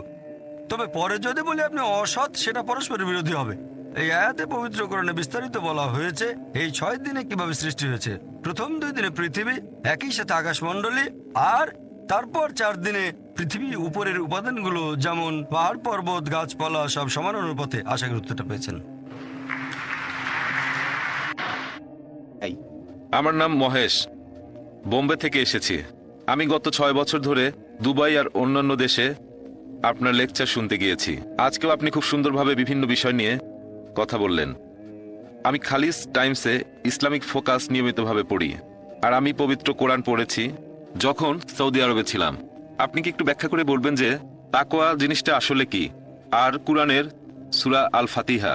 ভাই মাশাআল্লাহ, ভাই মহেশ বোম্বে থেকে এসেছেন, আমিও থাকি বোম্বে। আপনি আমার লেকচার শুনছেন 6 বছর ধরে। আরেক বোনও বললেন মাশাআল্লাহ, তিনিও কয়েক বছর ধরে আমার লেকচার শুনছেন। আপনি প্রশ্ন করলেন যে তাকওয়া জিনিসটা কি। তাকওয়া মানে ধার্মিকতা, আল্লাহকে মেনে চলা এবং ন্যায়নিষ্ঠতা। একটা হাদিস আছে তাকওয়া সম্পর্কে, বলছে এটা অনেকটা এরকম, আপনি হাঁটছেন একটা জঙ্গলের মধ্যে, গাছপালায় অনেক কাঁটা আছে, আপনি ভয় পাচ্ছেন আপনার পোশাক সেই কাঁটায় বেঁধে যেতে পারে, সেজন্য আপনি খুব সাবধানে আপনার পোশাকটা বাঁচিয়ে সেই কাঁটায় ভরা জঙ্গলের মধ্য দিয়ে হাঁটছেন। তাকওয়া হচ্ছে এরকম। মূলত এটা হচ্ছে আল্লাহকে মেনে চলা, ধার্মিকতা, ন্যায়নিষ্ঠতা। এই হচ্ছে সংক্ষেপে তাকওয়া শব্দের মানে। আমি এখন আপনাদের দাওয়াত দিচ্ছি, যেহেতু আপনি আমার লেকচারগুলো দেখেছেন আর শুনেছেন গত 6 বছর ধরে, আরেক বোনও শুনেছেন কয়েক বছর, দুজনেই থাকেন বোম্বে শহরে। আমি আপনাদের দাওয়াত দিচ্ছি, আমন্ত্রণ জানাচ্ছি এই দ্বীনুল হকে, এই সত্যের ধর্মে। আমি আল্লাহর কাছে দোয়া করছি আপনাকে যেন আল্লাহ হিদায়াত করেন, আর ইনশাআল্লাহ ইনশাআল্লাহ আল্লাহ তাআলা যেন আপনাদের হিদায়াত করেন, আপনিও যেন তাকওয়া অর্জন করতে পারেন, মানে আল্লাহকে মেনে চলা আর ধার্মিকতা। আশা করি উত্তরটা পেয়েছেন। হ্যাঁ ভাই, আপনি বাইবেলের উদ্ধৃতি দিতে গিয়ে একেবারে শাব্দিক অর্থ করে ফেলেছেন যে বাইবেল আমাদের এই শিক্ষা দিচ্ছে। আর আমি যতটুকু জানি যে গত কয়েকশো বছর ধরে বাইবেলের বিভিন্ন রূপক গল্প, সেগুলোর শাব্দিক অর্থগুলো এখন আর ধরা হয় না। এর পেছনের অর্থটাই হলো আসল। আমার প্রশ্নটা হলো যে ইসলাম ধর্মে কি এরকম কিছু করার চেষ্টা হয়েছে যেখানে শাব্দিক অর্থটা ধরা হবে না, বরং এর পেছনের অর্থটাকে গ্রহণ করা হবে, কোরআনে যেসব কথা বলা হয়েছে? ভাই আপনি প্রশ্ন করলেন যে আমি বাইবেলের উদ্ধৃতি দিয়েছি আর সবকিছুর শাব্দিক অর্থ করেছি। তবে গত কয়েকশো বছর ধরে রূপক অর্থগুলো নেওয়া হচ্ছে। রূপক গল্প কোরআনেও আছে, পবিত্র কোরআনের রূপক আছে। আর কোনো কথা যদি কোরআনে বলা হয়, অনেক সময় দেখা যায় যে একটা শব্দের অনেকগুলো মানে আছে। যদি একটা শব্দের 5-6টা অর্থ হয়, হতে পারে সবগুলোই সঠিক, অথবা হয়তো একটা অর্থ ধরতে হবে। তবে তার মানে এই না যে পবিত্র কোরআন একটা কথা বলছে আর আপনি অন্য অর্থ ধরে বসলেন। পবিত্র কোরআনের রূপক গল্প আছে, অনেক রূপক গল্প পবিত্র কোরআনে। তবে তার মানে এই না যে শাব্দিক অর্থ কোরআনের বিরুদ্ধে যাবে। তাহলে কোরআন যেটা বলছে, বাইবেল যেটা বলছে, যেমন মূল যে ইনজিল, যীশু খ্রিস্টের উপর যে আসমানি কিতাব নাজিল হয়েছিল, সেটা পাঠানো হয়েছিল দিক নির্দেশনা হিসেবে, যেটা উল্লেখ করা হয়েছে সেটা মেনে চলতে হবে।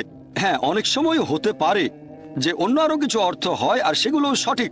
তার মানে এই না যে সাধারণ যে অর্থটা সেটা বাদ দিতে হবে। হ্যাঁ ভাই বলেন।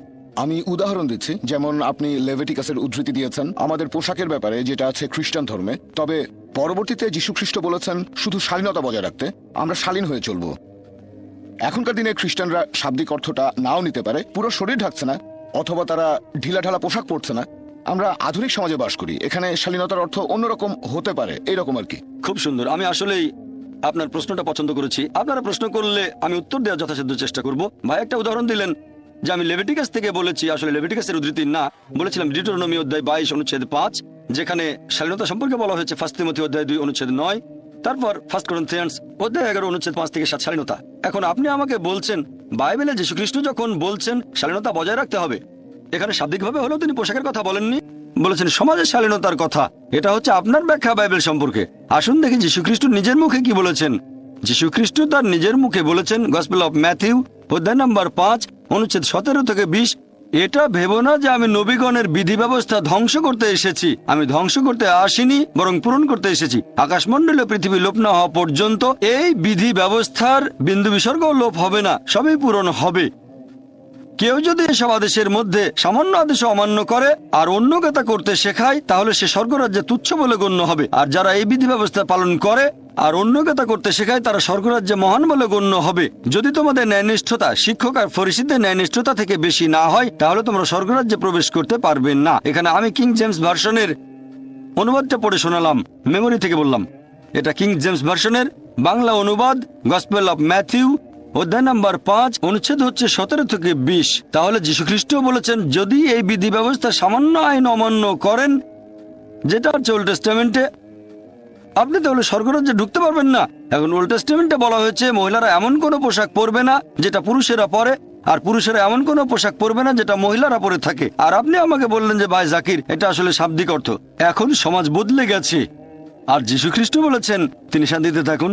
যদি বিধি ব্যবস্থার সামান্য আইন অমান্য করেন তাহলে বেঁচতে যেতে পারবেন না। এখন আপনি কি বলবেন যীশুখ্রিস্ট আমাদের ভুল পথে পরিচালিত করার জন্য এসেছেন? মোটেই না। তিনি পরিষ্কার বলেছেন আকাশমণ্ডল ও পৃথিবী লোপ না হওয়া পর্যন্ত এই বিধি ব্যবস্থার বিন্দু বিসর্গও লোপ হবে না, সবই পূরণ হবে। এটা আসলে পরে প্রচার করেছে পল, সেন্ট পল, যিনি নিজেই নিজেকে যীশুখ্রিস্টের শিষ্য বলে দাবি করেন। তিনিই বলেছেন দেখো বিধি ব্যবস্থাকে ক্রুশবিদ্ধ করা হয়েছে। এটা পলের শিক্ষা। যীশুখ্রিস্ট কখনো এরকম শিক্ষা দেননি। কাকে বিশ্বাস করবেন? যীশুখ্রিস্টকে বিশ্বাস করবেন নাকি সেন্ট পলকে? তারপর যীশুখ্রিস্ট আরো বলেছেন যদি তোমাদের ন্যায়নিষ্ঠতা শিক্ষক আর ফরিসীদের ন্যায়নিষ্ঠতার চেয়ে বেশি না হয়, যদি ইহুদিদের চেয়ে উন্নত না হও, স্বর্গরাজ্যে প্রবেশ করতে পারবে না। তার মানে বাইবেলের ওল্ড টেস্টামেন্টে যেসব কথা বলা হয়েছে, শুকরের মাংস খাবে না, শালীনতা বজায় রাখবেন, সবকিছু মানতে হবে। এজন্য আপনি দেখবেন যে চার্চে যারা নান সিস্টার, তাদের পোশাক মুসলিম মহিলাদের মতো। আপনি কি মা মেরির কোনো ফটোগ্রাফ দেখেছেন? তার পুরো শরীর ঢাকা, মাথায় কাপড়, কবজি পর্যন্ত ঢাকা, পায়ের গোড়ালি পর্যন্ত। আমি জানি না ভবিষ্যতে কি হবে, আল্লাহ জানেন। মা আমেরিকা হয়তো স্কার্ট পরতে হতে পারে, আপনাদের ভাষায় এটাই উন্নতি। তবে আসলে তার পুরো শরীর ঢাকা। নানদের ব্যাপারটা একই রকম, নানদের পুরো শরীর ঢাকা। কেন? আর ইসলাম ধর্মে মুসলিম মহিলারা নানদের মতোই। প্রত্যেক মুসলিম মহিলা ধার্মিকতার কথা যদি বলেন, সে হবে ধার্মিক আর শালীন। এখানে আমি বলবো খ্রিস্টান বলতে যদি তাদের বোঝানো হয় যারা যীশু খ্রিস্টের শিক্ষাগুলো মেনে চলে, তাহলে আমরা মুসলিমরা খ্রিস্টানদের চেয়ে আরো বেশি খ্রিস্টান। হ্যাঁ ভাই, আমি বলতে চাচ্ছি যে বর্তমানের এই আধুনিক সমাজ ব্যবস্থায় আমরা আধুনিকভাবে সবকিছুর ব্যাখ্যা করব। আমরা সব ক্ষেত্রে শাব্দিক অর্থটা হয়তো ধরবো না। আপনি যেভাবে ধর্মগ্রন্থের উদ্ধৃতি দিলেন সেভাবে ধরবো না। আমরা বোঝার চেষ্টা করব যে যীশু খ্রিস্ট তিনি এই কথাগুলো দিয়ে আসলে কি বোঝাতে চেয়েছিলেন। আমরা ওল্ড টেস্টামেন্টের কথাগুলো মেনে চলবো, তবে হয়তো শাব্দিক অর্থ না, বোঝার চেষ্টা করব তিনি কি বুঝিয়েছেন এই পোশাকের কথা বলে। যিশু বলেছেন এগুলো না থাকলে স্বর্গে যেতে পারবে না। এখন আধুনিক একজন মানুষ, সে হয়তো এই কথাটাকে অন্যভাবে ব্যাখ্যা করতে পারে, অন্যভাবে দেখতে পারে। ভাই আপনার কথাটা যদি মেনে নেই যে প্রত্যেক যুগে নতুন ব্যাখ্যা দেয়া হবে, তাহলে এই বাইবেলের প্রয়োজনটা কি? কোরআনের প্রয়োজন কি? যদি আপনি বারবার যুগের সাথে তাল মিলিয়ে ব্যাখ্যা করতে থাকেন আর আধুনিক সমাজের দৃষ্টিভঙ্গি যদি বাইবেলের ভেতরে ঢোকাতে চান, তাহলে বাইবেলের প্রয়োজনটা কি? বাইবেল তাহলে দরকার হবে কেন? কেন প্রয়োজন হবে বাইবেল? আপনি এভাবে বলতে পারেন যে বিজ্ঞান আর প্রযুক্তি আরো উন্নত হলে আপনি বাইবেল আরো ভালোভাবে বুঝতে পারবেন, কোরআন ভালোভাবে বুঝতে পারবেন, তাহলে আমার কোনো আপত্তি নেই। কিন্তু যদি বলেন আধুনিক সমাজ ব্যবস্থার উপর ভিত্তি করে আমরা নতুন ব্যাখ্যা করব কোরআন আর বাইবেলের, এটার কোনো মানেই হয় না। আল্লাহ আমাদের সৃষ্টিকর্তা, তিনি জানেন কোনটা আমাদের জন্য ভালো। আপনি বলতে চাচ্ছেন আল্লাহ কি এটা জানেন না, আল্লাহকে ছোট করে দেখছেন। এটার মানে আপনি বলতে চাচ্ছেন যে আল্লাহ জানেন না সমাজ ব্যবস্থায় পরিবর্তন আসে। যদি পবিত্র কোরআন পড়ে দেখেন, যদিও এটা নাজিল হয়েছে 1400 বছর আগে, তারপরও কোরআনের এমন একটা কথা আপনি দেখাতে পারবেন না যেটা প্রতিষ্ঠিত কোনো বৈজ্ঞানিক তথ্যের বিরুদ্ধে যায়। এটা জানেন? বিজ্ঞান দিনে দিনে যতই উন্নত হোক, জ্ঞান বিজ্ঞানের মানুষ যতই উন্নত হোক, তারপরও কোরআনের একটা কথাও ভুল প্রমাণ করতে পারবে না। হয়তো চিন্তা ভাবনা করার জন্য একটা নতুন ধারা পাবো। যদি বিজ্ঞান উন্নত হয় তাহলে আমরা হয়তো কোরআনের কিছু কথা আরো ভালো করে বুঝতে পারবো। এখনো বিজ্ঞানে আমাদের জানাটা খুবই সীমিত, সেজন্য কোরআনের বেশ কিছু আয়াত এখনো হয়তো আমরা বুঝতে পারি না। তার মানে এই না যে আধুনিক সমাজ ব্যবস্থার সাথে তাল মিলিয়ে সেই কথাটার একটা ব্যাখ্যা দিয়ে দেবেন। যতই আধুনিক সমাজ বদলাক, বিধি ব্যবস্থা একই রকম থাকবে। মহিলারা হিজাব পালন করবে, পুরুষরা দৃষ্টি সংযত রাখবে। কানাডার মতো ঘটনা ঘটবে না, সেখানে এখন পুরুষ পুরুষকে বিয়ে করে। ইসলাম ধর্ম সবসময় সংখ্যাগরিষ্ঠতায় বিশ্বাস করে না, বিশ্বাস করে সত্যকে। সত্য জিতবে, বিজয়ী হবেই। আর যীশু খ্রিস্ট নিজের মুখেই বলেছেন সত্যকে খোঁজো, সত্য তোমাকে মুক্তি দেবে। আমরা এমন গণতন্ত্রে বিশ্বাস করি না। হয়তো আজকে বললেন ঠিক আছে সমকামীরা বিয়ে করতে পারবে, তারপর শালীনতা বদলে গেছে, মহিলারা কম কাপড় পরবে। এগুলো হচ্ছে মানুষের বানানো আইন। আমাদের সবাইকে সৃষ্টি করেছেন আল্লাহ তাআলা, তিনি জানেন আমাদের জন্য কোনটা ভালো আর কোনটা খারাপ। সেজন্য ধর্মমান একটা জীবন দর্শন। আমরা আল্লাহ তাআলার দিক নির্দেশনাগুলো মেনে চলি, শুধুমাত্র তাহলে সত্যের পথে থাকবেন। আশা করি উত্তরটা পেয়েছেন। হ্যাঁ ভাই। গুড ইভিনিং ডক্টর, আমার নাম রাহুল, ফিলিপাইন্স থেকে এসেছি।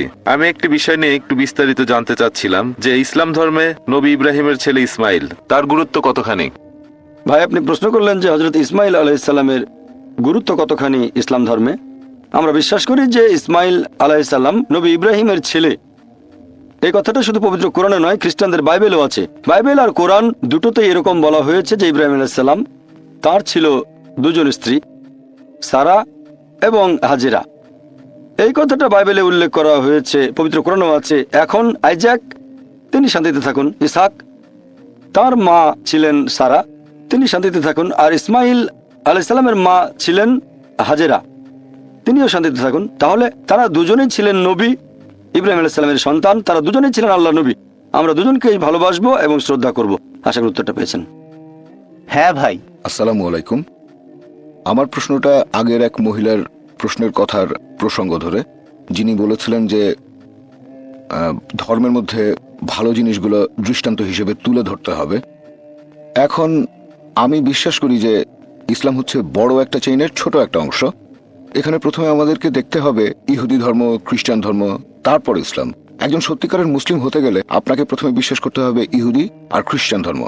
আমার প্রশ্নটা হলো, ইসলাম ধর্ম যীশু খ্রিস্টের ক্রুশবিদ্ধ হওয়া সম্পর্কে কি বলেছে? আমি যীশু খ্রিস্টের ক্রুশবিদ্ধ হওয়ার উপরে ইসলামিক গল্পটা বিস্তারিত জানতে চাচ্ছিলাম। আর আমার মনে হয় যদি এই ব্যাপারগুলো পরিষ্কারভাবে ব্যাখ্যা করা যায় তাহলে আমাদের মধ্যে আর তেমন কোনো পার্থক্য থাকবে না, মাঝখানের দূরত্বটাও অনেকখানি কমে যাবে। ভাই, আপনি প্রশ্ন করলেন এখানে একটা প্রশ্নের ভেতরে দুটো অংশ। আপনার মতে একজন মুসলিম তখনই মুসলিম হতে পারে যদি আগে ইহুদি আর খ্রিস্টান ধর্ম বুঝে তারপর ইসলাম বুঝতে চায়। আমি এটা মানতে পারছি না। আল্লাহ পবিত্র কোরআনে বলেছেন সূরা আলে ইমরান অধ্যায় নম্বর 3 আয়াত নম্বর 19, আল্লাহ সুবহানাহু ওয়া তাআলার কাছে একমাত্র গ্রহণযোগ্য দিন হচ্ছে ইসলাম। মুসা নবী যে ধর্ম প্রচার করেছেন সেটা আসলে ছিল ইসলাম, তিনি ইহুদি ধর্ম প্রচার করেননি। যীশু খ্রিস্ট যে ধর্মটা প্রচার করেছেন সেটাও ছিল আসলে ইসলাম, তিনি খ্রিস্টান ধর্ম প্রচার করেননি। খ্রিস্টান ধর্ম শব্দটা বাইবেলের কোথাও নেই, এটা কি জানেন? খ্রিস্টান ধর্ম যে শব্দটা বাইবেলে কোথাও খুঁজে পাবেন না। খ্রিস্টান শব্দটা প্রথম ব্যবহার করা হয়েছে বুক অফ অ্যাক্টসে। বুক অফ অ্যাক্টস বলছে যে অ্যান্টিওকের লোকজন তারা যীশু খ্রিস্টের অনুসারীদেরকে ডাকতো খ্রিস্টান বলে, এই নামটা দেওয়া হয়েছে আর সেটা দিয়েছে অ্যান্টিওকের লোকজন। যীশু খ্রিস্ট তার জীবদ্দশায় কোনোদিন খ্রিস্টান শব্দটা শোনেননি, এটা কি জানেন? তাহলে তিনি খ্রিস্টান ধর্ম প্রচার করবেন কিভাবে? আপনি যেটা বললেন যে একজন মুসলিম প্রথমে জানবে ইহুদি আর খ্রিস্টান ধর্ম তারপর ইসলাম সম্পর্কে, এটা পুরোপুরি ভুল। আল্লাহর কাছে একমাত্র গ্রহণযোগ্য দিন হচ্ছে ইসলাম। আল্লাহর সব নবী রাসূলগণ প্রচার করেছেন ইসলাম। আপনি এখনকার দিনে যে বাইবেল আর অন্যান্য ধর্মগ্রন্থ দেখছেন এগুলো আসলে মূল আসমানি কিতাবের বিকৃত রূপ। এবার আপনার প্রশ্নটা যে ইসলাম যিশুর ক্রুশবিদ্ধ হওয়া সম্পর্কে কি বলে, এ ব্যাপারে ইসলামের দৃষ্টিভঙ্গিটা কেমন? কোরআন বলছে সূরা নিসা অধ্যায় নম্বর 4 আয়াত নাম্বার 157, যে তারা বড়াই করে বলে আমরা মরিয়মের পুত্র যিশুকে হত্যা করেছি। ইহুদিরা তারা বড়াই করে বলে আমরা মরিয়মের পুত্র যিশুকে হত্যা করেছি। وما قتلوا وما صلبوا তারা তাকে হত্যা করেনি, তাকে ক্রুশবিদ্ধও করেনি, ولكن شبه لهم কিন্তু তাদের এরকম বিভ্রম হয়েছিল। যারা তার সম্পর্কে মতভেদ করেছিল তারা সংশয়যুক্ত ছিল, الا اتباع الظن অনুমান ছাড়া তাদের কোনো জ্ঞানই ছিল না। وما قتلوا يقينا আর এটা ছিল নিশ্চিত যে তারা তাকে হত্যা করেনি। তাহলে পবিত্র কোরআন অনুযায়ী ইহুদিরা বড়াই করে বলেছিল তারা যিশু আলাইহিস সালামকে হত্যা করেছে, তবে তারা তাকে হত্যা করেনি, তাকে ক্রুশবিদ্ধও করেনি, কিন্তু তাদের এরকম বিভ্রম হয়েছিল। যারা মতভেদ করেছিল তারা সংশয়যুক্ত ছিল, অনুমান ছাড়া তাদের কোনো জ্ঞান ছিল না। এটা নিশ্চিত তারা তাকে হত্যা করেনি। তাহলে পবিত্র কোরআনের ভিত্তিতে আমরা বিশ্বাস করি যীশু খ্রিস্ট ক্রুশবিদ্ধ হয়ে মারা যাননি। মানুষের এরকম বিভ্রম হয়েছিল। আমি একটা বিতর্ক করেছিলাম যে যীশু খ্রিস্ট কি সত্যি ক্রুশবিদ্ধ হয়েছিলেন। ক্রুসিফিক্সন মানে কোনো ব্যক্তি ক্রুশবিদ্ধ হয়ে মারা যাওয়া। সেই বিতর্কে আমি প্রমাণ করেছিলাম যে যীশু খ্রিস্ট আসলে ক্রুশবিদ্ধ হয়ে মারা যাননি। এটার কোনো ইংরেজি শব্দ নেই যে একজনকে ক্রুশবিদ্ধ করা হয়েছে কিন্তু সে মারা যায়নি। তাই আমরা নতুন একটা শব্দ চালু করেছি, ক্রুসিফিকশন। FICTION, ফিকশন, ফিকশন না, FIXION না। আমরা বিশ্বাস করি এটা হলো ক্রুসিফিকশন, CRUCIFICTION, তবে ক্রুসিফিকশন না, FIXION। আমি সেই বিতর্কে প্রমাণ করেছিলাম যে তিনি ক্রুশবিদ্ধ হয়ে মারা যাননি। এখানে একটু সংক্ষেপে বলি যাতে খ্রিস্টান ভাই বোনেরা বুঝতে পারেন। অল্প কথা এখানে প্রমাণ করে দেখাচ্ছি যীশু খ্রিস্ট ক্রুশবিদ্ধ হয়ে মারা যাননি, তিনি ক্রুশবিদ্ধ হয়ে মারা যাননি। একবার যীশু খ্রিস্টকে জিজ্ঞেস করা হলো, লোকজন বলল, হে প্রভু আমাদের কিছু নিদর্শন দেখান। এটা পাবেন বাইবেলে গসপেল অফ ম্যাথিউ অধ্যায় নম্বর 12 অনুচ্ছেদ 38। যীশু বললেন, তোমরা পাপী আর ব্যভিচারী জাতি, আমার কাছে নিদর্শন দেখতে চাচ্ছ? কোন নিদর্শনই দেখানো হবে না শুধুমাত্র ইউনুসের নিদর্শন বাদে। যেভাবে ইউনুস ছিলেন 3 দিন এবং 3 রাত একটা তিমি মাছের পেটে, সেই একইভাবে মানবপুত্র থাকবেন 3 দিন এবং 3 রাত পৃথিবীর বুকের ভেতরে। এখন যারা খ্রিস্টান ধর্মের অনুসারী তারা ইউনুসের নিদর্শনটা জানেন। ওল্ড টেস্টামেন্টের বুক অফ জোনা, এটা মাত্র 1 পাতার বই, 2 পৃষ্ঠা। যদি কোনো খ্রিস্টানকে ইউনুসের নিদর্শন সম্পর্কে জিজ্ঞেস করেন তিনি আমাদের বলবেন, নবী ইউনুসকে আল্লাহ তাআলা বলেছিলেন যে তুমি নিনেভ শহরে যাও, কিন্তু তিনি আল্লাহর আদেশ অমান্য করে চলে গেলেন জপায়। তারপর যখন তিনি জাহাজে ভ্রমণ করছেন তখন হঠাৎ ঝড় উঠল, আর তখন মানুষজন এরকম চিন্তা করত যে হঠাৎ ঝড় উঠেছে, তার মানে নিশ্চয়ই কেউ আল্লাহ তাআলার আদেশ অমান্য করেছে। সবাই ভয় পেয়ে গেল। তখন ইউনুস আলাইহিস সালাম এগিয়ে এসে বললেন, আমি আল্লাহর আদেশ অমান্য করেছি। তখনকার দিনে মানুষ এরকম বিশ্বাস করত যে দোষী ব্যক্তিকে যদি সমুদ্রে ফেলে দেওয়া হয় সমুদ্র শান্ত হয়ে যাবে। তাই জাহাজের লোকজন তখন ইউনুসকে সমুদ্রে ফেলে দিল। যখন তারা ইউনুসকে সমুদ্রে ফেলেছিল তখন তিনি জীবিত না মৃত? জীবিত না মৃত? জীবিত। জীবিত ছিলেন। তারপর যখন তিনি সমুদ্রের পানিতে, সাধারণত ঝড়ের মধ্যে এরকম উত্তাল সমুদ্রে একজন মানুষ পড়লেই মারা যাবে, কিন্তু ইউনুস মারা গেলেন না, তিনি শান্তিতে থাকুন, বেঁচে থাকলেন। তখন একটা মাছ এসে তাকে গিলে ফেললো। যখন মাছটা তাকে গিলে ফেললো তখন তিনি জীবিত না মৃত? জীবিত। তখনও জীবিত। তিনি মারা গেলে নিদর্শন হতো না, বেঁচে আছেন এটা হচ্ছে নিদর্শন। 3 দিন আর 3 রাত ধরে সেই মাছটা সাগরে ঘুরে বেড়ালো, ভেতরের মানুষটা দম বন্ধ হয়ে মারা যাওয়ার কথা, কিন্তু মারা গেল না, এটাই নিদর্শন। মাছটা বমি করে তাকে বের করে দিল সমুদ্রের তীরে। মারা যেতে পারতেন কিন্তু মারা গেলেন না। এটা আসলে খুবই আশ্চর্য একটা নিদর্শন। সমুদ্রে ফেলে দেওয়া হলো, তিনি মারা গেলেন না। একটা মাছ এসে তাকে গিলে ফেললো, মারা গেলেন না। 3 দিন 3 রাত সেই মাছের পেটের ভেতরে থাকলেন কিন্তু মারা গেলেন না। মাছটা বমি করে তাকে বের করে দিল, তিনি মারা গেলেন না। খুবই আশ্চর্যজনক একটা নিদর্শন। যীশু খ্রিস্ট তার নিজের মুখে বলেছিলেন যে যেভাবে ইউনুস 3 দিন এবং 3 রাত ছিল তিমি মাছের পেটে, সেই একইভাবে মানবপুত্র 3 দিন এবং 3 রাত থাকবেন পৃথিবীর বুকের ভেতরে। একজন খ্রিস্টানকে জিজ্ঞেস করেন, যীশু খ্রিস্ট যে সময় সমাধিকক্ষে ছিলেন, ধরে নিলাম 3 দিন 3 রাত ধরে, তখন তিনি জীবিত না মৃত? তিনি তখন জীবিত না মৃত? খ্রিস্টানরা উত্তরে বলবে তিনি ছিলেন মৃত। তাহলে তো এটা পরস্পর বিরোধী। যিশু যদি ইউনুসের নিদর্শন নিয়ে ভবিষ্যৎবাণীটা পূরণ করতে চান তাকে থাকতে হবে জীবিত। এখানে এই একটা প্রমাণ দিয়েই, যদিও আরো অনেকভাবে প্রমাণটা করতে পারি যে যীশু খ্রিস্ট বা ঈসা আলাইহিস সালাম ক্রুশবিদ্ধ হয়ে মারা যাননি, তিনি ছিলেন জীবিত। তাহলে এটার ভিত্তিতে আমরা খ্রিস্টানদের বাইবেল দিয়েই প্রমাণ করতে পারি যে যীশু খ্রিস্ট কখনোই ক্রুশবিদ্ধ হয়ে মারা যাননি। তিনি এখানে ভবিষ্যৎবাণীটা একেবারে পরিষ্কার করে বলেছেন যে তোমাদের কোনো নিদর্শন দেখানো হবে না শুধুমাত্র ইউনুসের নিদর্শন বাদে। যেভাবে ইউনুস 3 দিন এবং 3 রাত ছিলেন তিমি মাছের পেটে, একইভাবে মানবপুত্র 3 দিন এবং 3 রাত থাকবেন পৃথিবীর বুকের ভেতরে। আপনারা যদি ভালো করে খেয়াল করেন যে 3 দিন আর 3 রাত এটাও কিন্তু পূরণ হয়নি। শুক্রবারে যিশুকে ক্রুশবিদ্ধ করা হলো, শনিবার আরম্ভ হওয়ার আগেই তাকে নামানো হলো, তারপর তাকে সমাধিকক্ষের ভেতরে রাখা হলো, সেখানে রাখা হলো শুক্রবার রাতে। শনিবারে সারাদিন তিনি সেখানে, শনিবার রাত, রবিবার সকালে তিনি আর নেই। তাহলে হচ্ছে 2 রাত 1 দিন, 3 দিন 3 রাতের ভবিষ্যৎবাণীটাও এখানে পূরণ হচ্ছে না। তবে নিশ্চয়ই তিনি তার এই ভবিষ্যৎবাণী পূরণ করেছেন যে ইউনুসের মতো যিশুকে জীবিত থাকতে হবে। আমি এই বাইবেল থেকে বিভিন্ন রকম যুক্তি দিয়ে প্রমাণ করেছি যে যীশু খ্রিস্ট ক্রুশবিদ্ধ হয়ে মারা যাননি। আমার ভিডিও ক্যাসেট দেখেন। একবার বিতর্ক করেছিলাম এক আরব খ্রিস্টানের সাথে, ইরাকি খ্রিস্টান। যিশু কি সত্যি ক্রুশবিদ্ধ হয়েছিলেন সেখানে প্রমাণ করেছি তিনি ক্রুশবিদ্ধ হয়ে মারা যাননি, আল্লাহ উপরে তুলে নিয়েছেন। আশা করি উত্তরটা পেয়েছেন। প্রথমে আপনাকে ধন্যবাদ জানাচ্ছি আমাদের প্রশ্নগুলোর উত্তর দেওয়ার জন্য, এটা সবার উপকার হচ্ছে। আপনার কাছে আমার প্রশ্নটা হলো, মুহাম্মদ সাল্লাল্লাহু আলাইহি সাল্লামের উপর প্রথম যে আয়াতটা নাজিল হয়েছিল যে ইকরা বিসমি রব্বি, পড়ো তোমার প্রভুর নামে যিনি সৃষ্টি করেছেন, আমার প্রশ্নটা হলো যদি ফেরেশতা জিব্রাইল সে সময় নবী মুহাম্মদ সাল্লাল্লাহু আলাইহি সাল্লামকে বলতেন যে পড়ো তোমার প্রভুর নামে, এখন এরকম হতে পারে যে জিব্রাইল প্রথমে সেটা নিজে বলেছেন, তারপর নবী মুহাম্মদ সাল্লাল্লাহু আলাইহি সাল্লামকে বলেছেন যে সেটা আবার পড়তে। নবী মুহাম্মদ সাল্লাল্লাহু আলাইহি সাল্লামের উত্তরটা ছিল যে আমি তো পড়তে জানি না। হ্যাঁ, এখন আমার মনে হচ্ছে যে ফেরেশতা জিব্রাইল নবীকে এমন কিছু দেখিয়েছেন যেটা লেখা ছিল, কারণ যদি শুধু মুখের কথা হতো, মানে প্রথমে ফেরেশতা নিজে পড়লেন, তারপর তিনি যদি নবীকে পড়তে বলতেন, তাহলে সেক্ষেত্রে নবীর কোনো কিছু পড়া অথবা লেখা লাগতো না। আগের কথাটাই আবার বলা, তার মানে কিছু একটা লেখা ছিল সেখানে, আর ফেরেশতা চেয়েছিলেন নবী যেন সেটা পড়েন, কিন্তু নবী উত্তর দিলেন যে আমি পড়তে জানি না।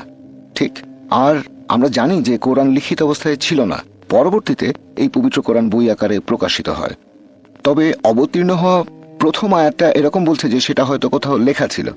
এখন আপনি এই ব্যাপারে কি বলবেন? ভাই, আপনি প্রশ্ন করলেন যখন প্রথম ওহী নাজিল হয়েছিল ইকরা, নবী বলেছিলেন মা আনা বিকারি, আমি পড়তে জানি না, অক্ষর জ্ঞান নেই। আপনি ধরে নিচ্ছেন এখানে নিশ্চিতভাবে কিছু লেখা ছিল, এটা আবশ্যিক না।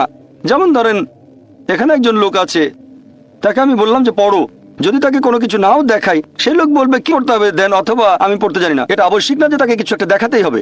ঠিক, এটা হতে পারে নাও হতে পারে, এটা আবশ্যিক না। কাউকে কিছু করতে বললে ব্যাপারটা এমন না যে কিছু একটা দেখাতেই হবে। এভাবে বলবো না যে পড়তে পারো না কেন, এটা আবশ্যিক না যে কিছু একটা দেখাতেই হবে। যে মানুষটার অক্ষর জ্ঞান নেই সে নিজে থেকেই বলতে পারে যে আমি পড়তে পারি না। এটা আবশ্যিক না যে সে বলবে দেখাও কি পড়তে হবে, অথবা এই জিনিস না এটা পড়তে পারবো না। আমি যদি পড়তেই না জানি তাহলে তো জিনিসটা দেখে আমার লাভ কি হবে? ধরেন কেউ আমাকে বললো জাপানি ভাষা পড়েন, বললাম আমি পড়তে জানি না, আমি বলবো না কোথায় জাপানি ভাষা দেখান তারপর বলবো চেষ্টা করে দেখি। আপনি আমাকে বললেন ভাই জাকির জাপানি ভাষা পড়েন, বলবো না যে ঠিক আছে আগে দেখান জাপানি ভাষা, বলবো আমি জাপানিজ পড়তে জানি না। ঠিক, বুঝতে পেরেছেন? এখন থেকে আমরা একটা প্রশ্ন করব চিরকুটে, তারপরের প্রশ্নটা মাইকে। পরের প্রশ্ন, এই প্রশ্নটা করেছেন ভাই রাজেশ। কোরআন আল্লাহ তাআলার পবিত্র গ্রন্থ, এটা লিখেছেন আল্লাহ নিজেই। যদি বাইবেলের অনেক কথা কোরআনের সাথে মিলে যায় তাহলে বাইবেলের লেখক কে? একই বিষয়ের উপর আরও একটা প্রশ্ন করা হয়েছে। এই প্রশ্নটা করেছেন মিসেস খান। আমাকে একজন প্রশ্ন করেছে, যেহেতু বাইবেল আগে এসেছে, কোরআন সেখান থেকেই লেখা হয়েছে, অনেক কিছু নকলও করা হয়েছে, দয়া করে এটার একটা উত্তর দিবেন। প্রথম প্রশ্নের ব্যাপারে বলতে গেলে যে পবিত্র কোরআন যদি আল্লাহর বাণী হয় আর বাইবেলের অনেক কথা কোরআনের সাথে যদি মিলে যায়, তাহলে এই বাইবেলের লেখককে আল্লাহ তাআলাই কি বাইবেল লিখেছেন? আমরা বিশ্বাস করি যে কোরআন আল্লাহ তাআলার বাণী। এখন যেটা কোরআনের কথার সাথে মিলে যায় সেই অংশটাকে আমরা আল্লাহর বাণী বলে মেনে নিতে কোনো রকম আপত্তি করব না। তার মানে এই না যে পুরো বাইবেলই আল্লাহ তাআলার বাণী। আমরা বিশ্বাস করি যে ইনজিল হলো সেই আসমানি কিতাব যেটা নাজিল করা হয়েছিল যীশু খ্রিস্টের উপর। তবে সেটা ছিল একটা নির্দিষ্ট সময় এবং নির্দিষ্ট জাতির জন্য। আল্লাহ সুবহানাহু ওয়া তাআলা এটাকে সংরক্ষণ করে রাখেননি। কিন্তু কোরআন হলো সর্বশেষ আর চূড়ান্ত আসমানি কিতাব। আল্লাহ কোরআনে বলেছেন সূরা হিজর অধ্যায় নম্বর 15 আয়াত নম্বর 9, আমি কোরআন অবতীর্ণ করেছি এবং অবশ্যই আমি এর সংরক্ষক। তার মানে এই পবিত্র কোরআন হলো ফুরকান, যেটা দিয়ে সঠিক আর বেঠিকের পার্থক্য করা যায়। কোনো কথা কোরআনের সাথে মিলে গেলে আমরা বলবো এই অংশটাকে আল্লাহর বাণী বলে মেনে নিতে আমাদের কোনো আপত্তি নেই। যদি আমাকে জিজ্ঞেস করেন যে এই বাইবেলের লেখক কে, এখনকার দিনের খ্রিস্টান বিশেষজ্ঞরা বলেন যে বাইবেলের বইগুলো লিখেছেন বিভিন্ন লেখক। বাইবেল শব্দটা এসেছে গ্রিক শব্দ বিবলোস থেকে, অনেক বই মিলে একটা বই। বর্তমানের বাইবেল আমার মতে আর বিশেষজ্ঞগণের মতে একটা মিশ্রণ। এটা এখানে কিছু কথা আছে যেগুলো আল্লাহ তাআলার বাণী, তার মানে ইনজিলের ছিটেফোঁটা আছে। এখানে নবী রাসূলগণের কিছু কিছু কথা আছে, এছাড়াও এখানে ঐতিহাসিকদের কথা আছে। দুর্ভাগ্যজনকভাবে এর মধ্যে কিছুটা পর্নোগ্রাফিও আছে। একটা মিশ্রণ। কে লিখেছেন? অনেক মানুষও বাইবেলের কিছু অংশ লিখেছে।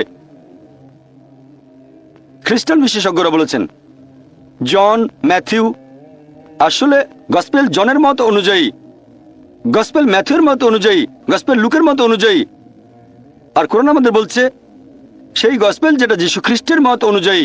আমরা বিশ্বাস করি ইনজিলে যেটা নাজিল হয়েছিল যীশু খ্রিস্ট বা ঈসা আলাইহিস সালামের উপর, তবে এখনকার বাইবেল পাবেন গসপেল ম্যাথিউর মত অনুযায়ী, গসপেল মার্কের মত অনুযায়ী, গসপেল লুকের মত অনুযায়ী, গসপেল জনের মত অনুযায়ী। আমরা বিশ্বাস করি সেই গসপেলে যেটা যীশু খ্রিস্টের মত অনুযায়ী। এমনকি খ্রিস্টান বিশেষজ্ঞরাও বলেন এই বাইবেল লিখেছে বিভিন্ন মানুষ। তাহলে আমরা পুরো বাইবেলটাকে মানতে পারি না আল্লাহ তাআলার বাণী বলে।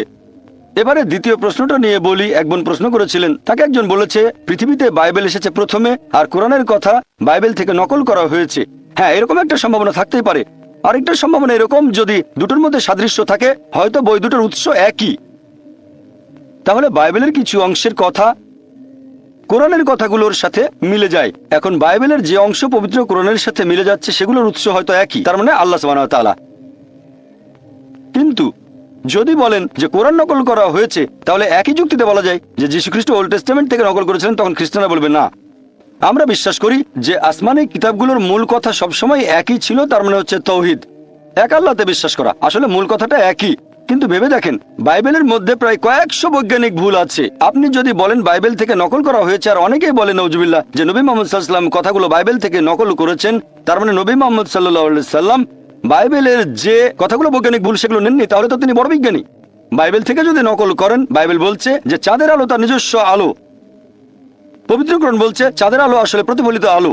বাইবেল বলছে জেনেসিস অধ্যায় 1 অনুচ্ছেদ 16 থেকে 19 চাঁদের আলো তার নিজস্ব আলো, আর কোরআন বলছে সূরা ফুরকান অধ্যায় 25 আয়াত নম্বর 61 চাঁদের আলো হচ্ছে প্রতিফলিত আলো। তাহলে নবী মুহাম্মদ সাল্লাল্লাহু আলাইহি সাল্লাম তিনি বাইবেল থেকে নিয়ে সেটা শুধরে দিয়েছেন, আর বললেন না এটা নিজস্ব আলো না প্রতিফলিত আলো। এটা সম্ভব না। কোরআনে এমন অনেক কথা আছে যেটা বিজ্ঞান জেনেছে কিছুদিন আগে, কোরআন সেটা 1400 বছর আগে বলেছে। কোন মানুষের পক্ষে এগুলো লেখা সম্ভব না। কোরআনে যে কথাগুলো আছে, কোরআন কখনোই